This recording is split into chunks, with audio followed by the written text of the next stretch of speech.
So I got a new ballot and I circled Kamala Harris's name, and I voted for a Republican in the House and a Republican in the Senate. Yep, that's me. Clarkson Lawson was never MAGA. I've been pointing it out for months. He's a slimy grifter who will say whatever he thinks will get him the most coins. Unfortunately for him, he always gets it wrong. I'm sure you all are confused on what policies actually deterred me from voting for Donald Trump in 2024. So let's get into it.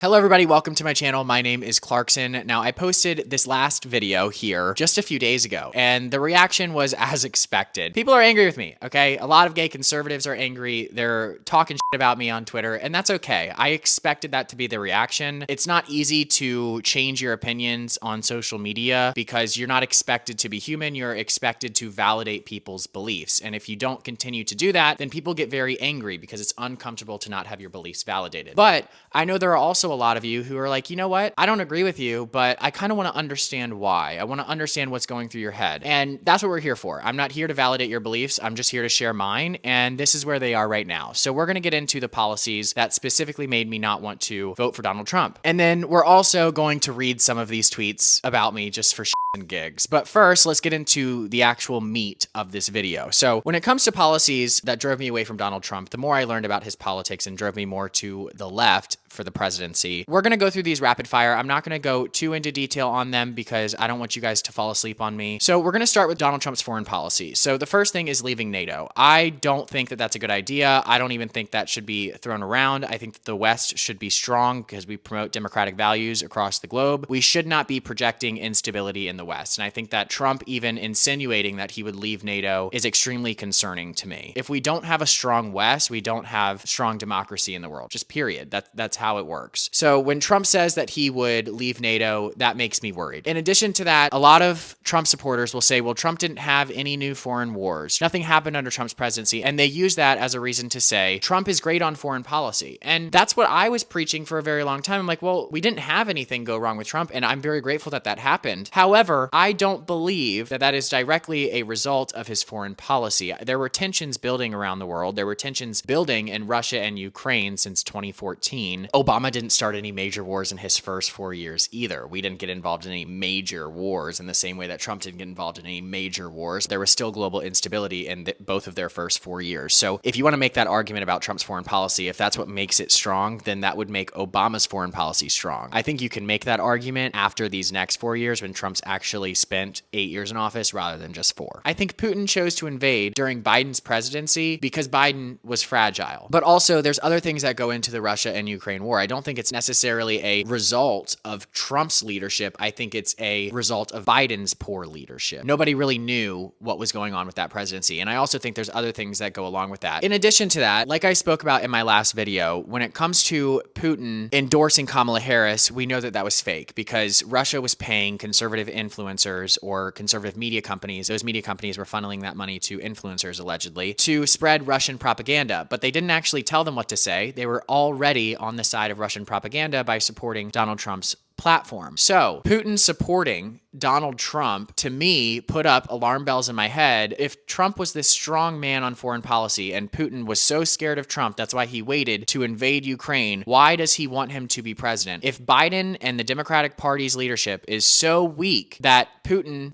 just wants them to be president because he can do whatever he wants, then why would Russia be paying conservative media companies to essentially share Trump's platform and push him? That doesn't make any sense. The whole idea that Trump is this strong leader on foreign policy kind of falls apart when you actually look into what's been going on behind the scenes. So leaving NATO is the main thing with foreign policy, and his inability to check his own ego on the world stage, I think to me is fairly dangerous. That's how I came to that assessment on foreign policy. So now let's get into economic policy because this is always a really big thing when it comes to conservatives. And this is something that everybody's freaking out about. They're like, how could he talk about how he's a free market capitalist and then support Kamala Harris? None of the candidates were actually free market capitalists. None of the candidates supported free markets. But to insinuate that the Republican Party is better when it comes to fiscal responsibility is not necessarily true. So let's get into all of these policies. The first one, capping credit card interest rates. Like I said in my last video, that's something that Bernie Sanders supported. The next thing, blaming the housing crisis on illegal immigration. The housing crisis is a complex issue, and it mostly has to do with the supply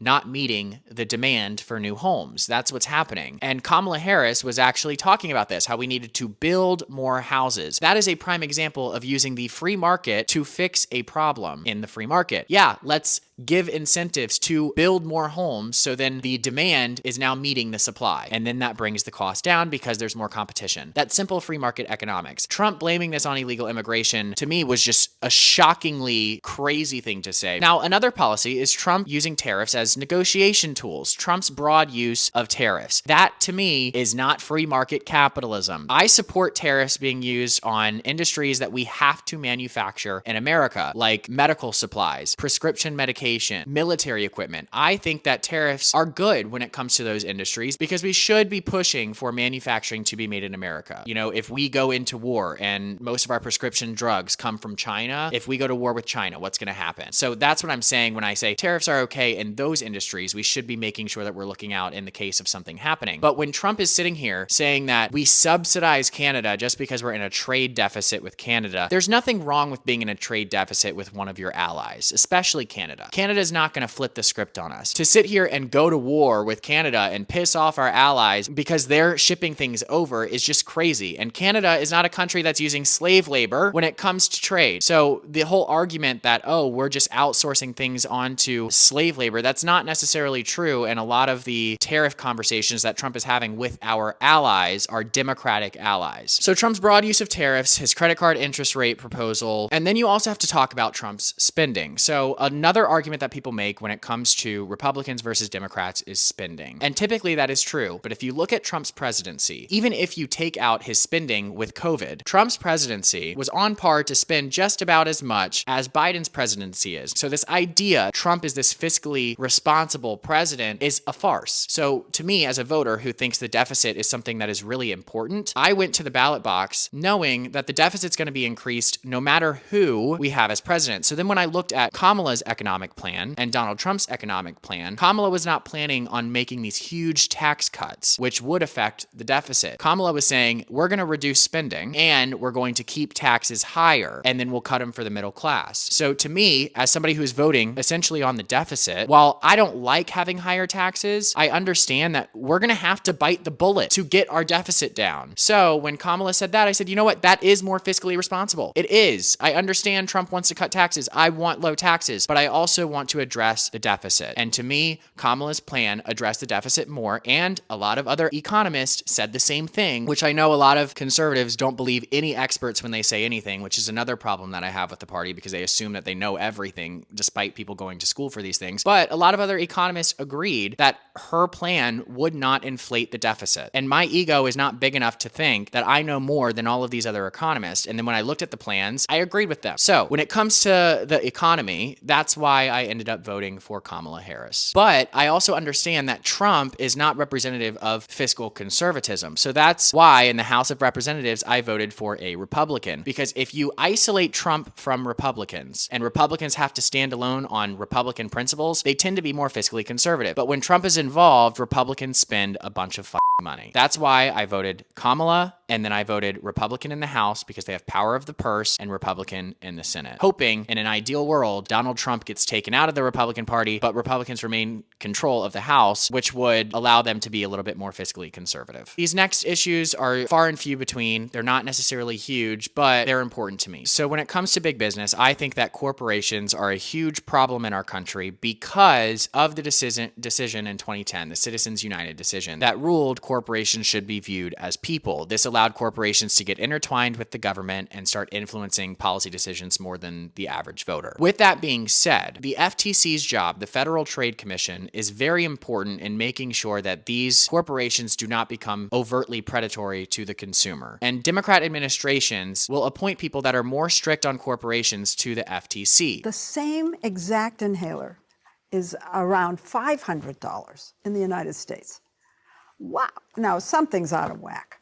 We agree. Yeah. So we took a close look at this, and we found that companies were listing patents for things like the inhaler cap or the strap on your inhaler. So nothing to do with the actual ingredients of the drug or the formulation or composition of the drug. So this is an inhaler for asthma. Show us what the innovation was that they claimed allowed them to extend the patent. So it's this strap that they listed a patent for, this little piece of plastic. Generics can't come in for the medication because they put that strap on. Biden appointed Lina Khan. Lina Khan has been an amazing addition to the FTC. She's taken on big cases and big companies that are essentially eliminating the competition in important industries that we need competition in, like semiconductors. That's very important to our country. We cannot have a monopoly isolating themselves and eliminating competition in these very important industries, which is why I know that whoever's running the FTC needs to operate like Lina Khan has. And I would have loved if Trump were to appoint Lina Khan, but he wouldn't, because even under his leadership, the FTC was a lot more lenient and allowed a lot more mergers of corporations. Normally, I'm all for that. I don't like the government getting too involved in the free market. And I do think that the problem in America and the problem in any country is when power is consolidated. And Democrats have a problem when power is consolidated in the free market. They typically go against corporations, where Republicans have a problem with power being consolidated in the government. But the truth is, the problem is not the government or corporations. The problem is power itself and human nature. It eventually corrupts. So right now, looking at the government and seeing how corporations are intertwined with it ever since 2010, the Citizens United decision, which Republicans support, if we have Kamala Harris as president, it's more likely she's going to appoint someone to the FTC that is going to take on these corporations because they've gotten far too powerful. Simple as that. So that leads me to my last point in the whole economic discussion of Donald Trump, and that's deregulation. So I am typically somebody who supports deregulation. It depends on the specific regulation on whether or not I support it, but in most cases, I think that government regulation stifles innovation, it stifles competition, and a lot of companies, if we were to have an overly regulatory state, would move to other countries where that's not the case. You can see that in Europe, where their economies are struggling because they have so many regulations. However, I think right now, like I said when it had to do with Lina Khan, corporations have gotten so powerful in America because of this Citizens United decision and because they're intertwined with the government. We need the government to check them. And Donald Trump being so overtly anti-regulation and Elon Musk being so overtly anti-regulation, I think this is going to breed a lot of corruption, especially with the Department of Government Efficiency. This program that Trump is proposing, that Elon Musk run and Vivek Ramaswamy, who are two businessmen, the whole purpose is to remove government waste and remove government spending. Now, what I'm worried about is that we will be eliminating regulations and eliminating departments in the government, not on behalf of the people to reduce spending, but on behalf of special interests, which is going to lead to a lot of corruption. And I think it's a little bit worrisome to implement the Department of Government Efficiency without first finding a way to reverse the Citizens United decision, because then you have people in the government, which is intertwined with corporations now, making decisions most likely on behalf of the corporations that support them and on behalf of those special interests.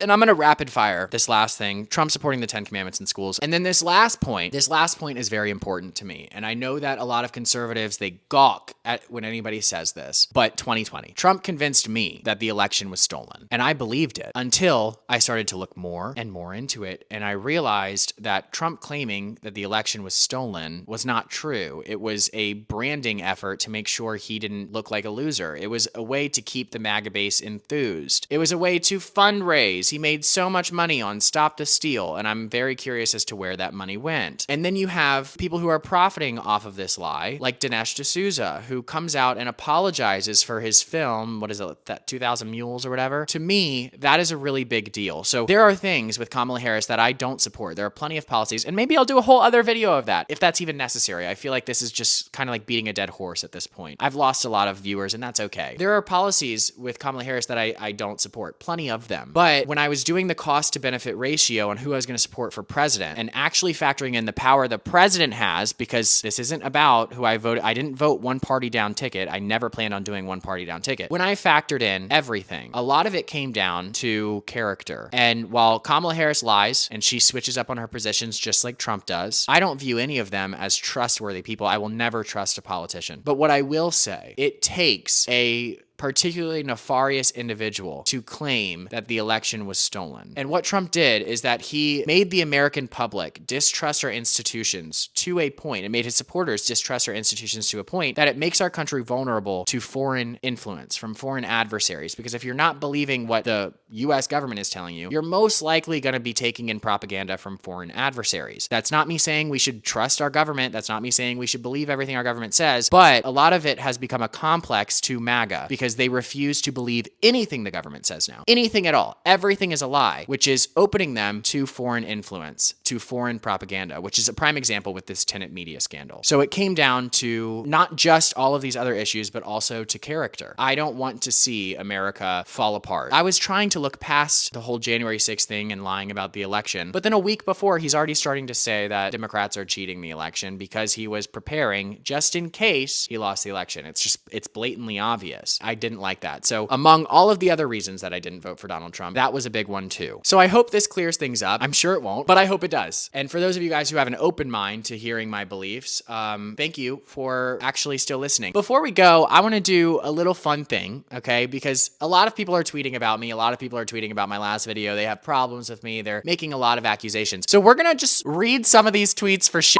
and gigs. I mean, I know I'm not going to change anybody's minds, but might as well. Okay, this is from Country Guy. So sick of fake people whose political views switch the moment their following turns in the other direction, then come out all high and mighty and preach at the rest of us. Grow some balls or shut the fuck up. All right, Country Guy. My following hasn't turned in the other direction. Not really sure where you got that assessment. I'm actually losing followers by doing this, but okay. This one is from Phyllis Spat. Hi. I've said it before and I'll say it again. Many homocons only did it because they could grift, and since the interest and money is drying up, they're trying anything else to get attention. I've said it many times. Actually, I've said it within the last 6 to 8 months. Even before I even thought about voting for Kamala, I was screaming on every platform that I was an independent because I'm not a conservative. So I've never really called myself a homocon, so I don't really know where you're getting that assessment. But it's interesting you say that the money is drying up. It always comes down to you guys assuming that I have a bunch of money that I'm getting from influencing. No. And actually, my sponsors on my TikTok and my Instagram are quite literally Trump supporting companies. So I'm risking more by saying this than I would be if I didn't say it. Then you have Chris in the comments saying the entire video seems so fake. Honestly, yeah, I come off fake. I don't know. I feel like I articulate myself pretty well that most people who aren't able to do so, they think it's like fake and scripted, but actually, I don't know. It can, whatever. It's so fabricated. When you wake up and realize so many people on here are really just fake, it's kind of like, duh, okay, whatever. Fake is subjective. Again, you know, I don't think that me being honest is fake. I think it's actually the opposite. It would be fake of me to continuously avoid talking about this. But anyways, that's whatever. You guys are all welcome to have your own opinions, I guess. I don't know. Let's go to the next one. I get it. Kamala had 1 billion. Makes sense that you would grift the other way now. You've always been pretty fake. Kamala had 1 billion. So why would it benefit me to talk about this now? If I was trying to make money off of this video, if I was trying to make money off of being honest with you guys, don't you think I would have done this 6 months ago when I started feeling that, when Kamala's campaign was having all of these influencers at the DNC? Don't you think that if I was truly just grifting, that if I was totally lying about what I said in the last video, that I would have just been okay with lying about it 6 months ago? If it was really about money and if it was about getting funds from Kamala's campaign, just think about that. Critically think for a second. Oh, I forgot. Cough, hairline, cough. Hairline's fixed, baby. It's growing back.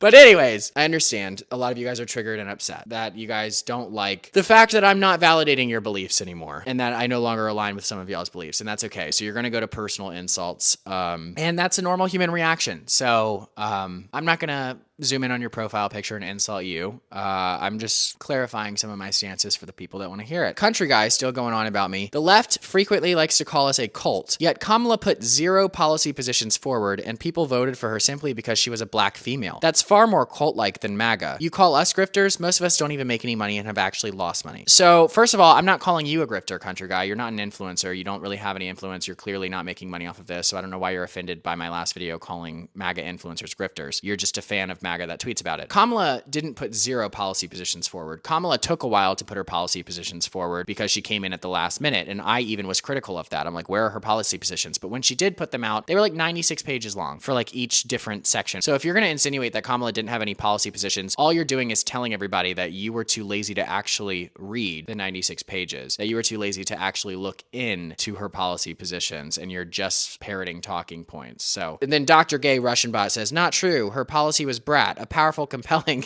and visionary platform. I can see why he voted for her for What's Her Face. You know, I'm not a fan of Brat Summer. Honestly, I thought it was kind of cringe. There's one song on there, Sympathy is a Knife, but that's only because Ariana Grande's on it. So again, Dr. Gay Russian Bot, I think that both of you guys should get together. Maybe it can be a little date for you guys. You guys should get together and just download the PDF. It's on our website. You can read the policy positions there. So this one's from Kelly, and this isn't a mean one. Kelly says, and to be clear, I agree with most of what you said. I am also an independent, and I'm grateful you don't feel held back anymore. But all of this should have came out in real time, in my opinion. And you know what, Kelly, I agree with you. I agree. I wish that I could have trusted my intuition more. And this is a learning lesson. Do you know what I mean? Like, hindsight is 2020. So looking back, yeah, I wish that I had the clarity that I have now and I was able to come out in real time and do this. But I didn't have that. And everything in life is a learning experience, and trusting your intuition is a learned skill. I'm continuously developing that, and hopefully I don't run into an issue like this again, but I would have much rather waited to come out with this information than come out with it and not being wholeheartedly behind what I'm saying, because I was confused. I didn't understand, and I apologize for that, but I think the reasoning behind it is fair. Let's move on to the next one. So this one comes from Aaron Newborn. Aaron says, I'm out because she wasn't a better candidate on any major issue except abortion, if you're into that. Honestly, his testosterone treatments and hair plugs seem to be turning his brain into a spacious echo chamber. All right, Aaron. Now, first of all, I frankly remember seeing your account responding back to pretty much everything I post. So it's crazy how quickly people switch up when you don't validate what they believe in. Anyways, she was a better candidate on a lot of issues because the issues that I talked about today, she was inverse on. She was on the opposite side of Trump, and those issues I believe she was a better candidate on. When it comes to abortion, I am pro-choice up to a certain extent. Up to the point of viability is where I draw the line, but I am pro-choice. So I guess that's another issue, but it's not really an issue that I think is that important because I do think it should be back to the states. Now, when it comes to the testosterone treatments and hair plugs, they could be turning my brain into a spacious echo chamber, but I thought that liberals were soy boys. I thought that if you ever thought about voting for a liberal, you had low T, you were a soy boy, you were a skinny, beta male. So it's interesting how you're saying that testosterone treatments are making me into a liberal. So are you saying liberals have more testosterone? I don't know. And I'm not on TRT, by the way. I'm on enclomiphene. The testosterone in my body is made in my balls, but it is told to make more. Anyways, you guys can look up what enclomiphene is later. Mark says, oh, wow, we're just talking about my balls and my appendages, I guess. Whatever. When the gays are involved, dick always is too. Mark says, I think he was focusing more on his other appendage when voting, realizing... This is so crazy. Realizing that his base of partners would be more limited if he embraced full MAGA compared to being Kamala/leftist. Where in my video am I giving leftist? That's my question. Second of all, partners? What do you think, I'm a slut? No, I don't have partners, okay? I'm looking to settle down. But I will say, Mark, here's the thing about the gays. They don't really care about your political beliefs if they're attracted to you. They throw it out the window. I've never had a problem. I mean, maybe when I was a twink, but that had nothing to do with my political beliefs and more to do with the way I looked. And actually, a lot of people approach me because they're attracted to the fact that I have a more conservative look on politics and on life. So, Mark, I think that's a theory that's a thought for sure. Congratulations. That's what Twitter's for, tweeting your thoughts, whether they're right or wrong. This next one comes from the New York Black Conservative. Oh, gotta love identity politics. Not surprised at all. Happy to see I'm not the only one that saw the grift in this one. Don't agree with DJT on all things and can have issues, but to vote for Kamala after the near 4 years we have just experienced is a joke. First of all, we've already addressed the whole grifting. I knew that the grifting accusations were gonna come, that I even said it in my last video. Yes, people are gonna call me a grifter. Can you imagine if I would have said this before the election, if I would have trusted myself to say it before the election, and Kamala, who had all these Republicans against Trump, if she would have embraced me? Can you imagine the type of accusations that I would have gotten then? But anyways, when it comes to the last 4 years, one thing that I think a lot of conservatives aren't able to grasp is that yes, the last 4 years have been troubling. They have. Prices of goods have gone up. People are having a very hard time living. However, one thing that they always forget is that COVID is what caused that. And both Biden and Donald Trump are to blame for that. Now, the US, comparatively to other countries recovering from COVID, is doing better. So yes, we are all struggling. It's not necessarily just because of Biden. What we have to realize is that when you artificially inflate the economy like we did during COVID, it takes a few years to hit. And Trump artificially inflated the economy at the end of his presidency because of COVID, and Biden did it at the beginning. So really, the real problem with why Americans are struggling, yes, is partially due to Biden spending. It's also due to Trump spending, but we're in this shit show because of COVID. But comparatively, we're doing better than other countries. And I just feel like that point is missed a lot. Doesn't mean that we're doing great. Bird Doc, it means he attempted to grift and failed, so he's attempting the opposite grift now. I definitely failed. My failure comes from telling you guys the truth. My failure comes from not towing the line for the Republican Party. My failure comes from not sucking DJT's you-know-what at any time he says something. That to me is a failure because I should have done that if I was in this for money. This is from Robin Thin. I definitely understand some of his criticisms of the Republican Party and right-wing influencers / commentators, but I just don't agree that Kamala was the better option. I'm also noticing that same hostile, intolerant behavior we just criticized the left for after the election. Some of y'all are kind of proving his point. You can disagree with me on the policies, which I already outlined in this video. Also, one other policy is, I mean, Kamala lied a lot, but I forgot to mention the Haitian migrants and how they said they were eating cats and dogs, which was proven to be false. Yeah, so that was another thing, but we'll talk about that another time. Actually, we probably won't because it's not a trending story. I think when you realize that both parties, they're two wings of the same bird, people attach themselves to politics a lot of times because their life is in shambles. And I know this because that's what I did in 2020. And politics made my life fall into shambles because everything shut down. But a lot of people are struggling with their mental health. So instead of looking inward, they start to look outward and they use politics to project their insecurities and project their problems and to have a scapegoat. That's what the right does with the left and what the left does with the right. And me just looking at the reaction people are having to me voting for both parties, might I add. It's not like I just went Democrat down ticket. The reaction people are having just proves my point. A lot of these people are mentally unstable. And a lot of the critics, that's fair, they're not, but there are a lot of people who are legitimately mentally unstable in politics. And the reason they get so triggered when somebody disagrees with them is because their mental stability requires affirmation. In the same way that leftists require so much affirmation, so does the right. But anyways, that's pretty much it. There's a whole lot of other comments on Twitter about me, and that's totally fine. That's just what comes with the territory. But